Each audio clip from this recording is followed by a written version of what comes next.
It was supposed to be a quick grocery run. Ethan Blake had just gotten off his shift at the auto shop and picked up his 8-year-old son, Tyler, from aftercare. He was bone-tired, still wearing his grease-streaked jumpsuit, with a week's worth of fatigue weighing on his shoulders. But they were out of milk, and Tyler liked cereal before bed, so here they were, in the parking lot of a half-lit corner store on the edge of town. As they walked toward the entrance, Ethan heard it. A muffled scream. Quick. Sharp. The kind that slices right through a person's chest. He turned his head toward the alley beside the store. At first, he thought it was a couple fighting. But then he saw her, a girl, maybe 15 or 16, struggling against a man twice her size. She was kicking, her eyes wide with terror, her voice barely a whisper, "Help." No one else was around. No security. No cameras. Just him, his kid, and a girl being dragged away into the dark.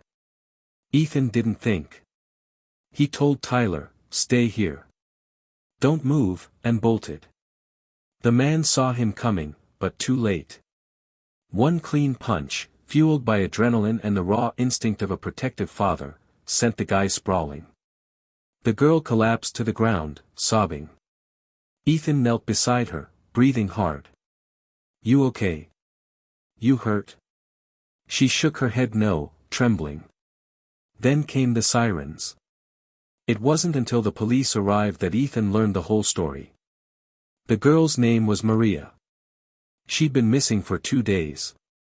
Her mother, a housekeeper working double shifts in another part of the city, had been praying someone, anyone, would find her daughter. The man Ethan hit? A known trafficker. On parole. The police had been tracking his vehicle, but hadn't expected him to grab someone so close to a public place. Ethan was hailed as a hero that night. News stations wanted interviews. Social media lit up with praise for the single dad with the Superman punch. But Ethan didn't feel like a hero. All he could think about was what might have happened if he'd looked the other way. Days later, Maria and her mother visited Ethan's home. She clutched a small notebook to her chest, her eyes still carrying shadows of what she'd seen. But she smiled, shyly, gratefully, as she handed it to Ethan. Inside were drawings, dozens of them. One was of Ethan, caped like a comic book hero, standing in front of a grocery store. Another showed Tyler holding a bowl of cereal with a huge grin. "You saved my life," she whispered. "I didn't think anyone would stop. I thought people would just keep walking." Ethan swallowed the lump in his throat. "You never let anyone tell you you're not worth saving. Ever." She nodded, and for the first time, her shoulders relaxed. Weeks passed. Maria started therapy, and Ethan helped connect her mom to local resources. She and Tyler became fast friends, bonded not by trauma, but by healing. They played in the backyard, built Lego cities, and chased fireflies like childhood hadn't been stolen, only paused. One evening, as the sun dipped low and golden light spilled through the trees, Tyler looked up at his dad and asked, "Did you know she needed help when you ran over?" Ethan paused. "I didn't know anything for sure. I just knew I couldn't do nothing."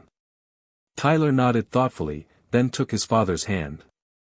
"I want to be like you when I grow up." Ethan squeezed his hand back, heart full. "No, buddy. You're already better.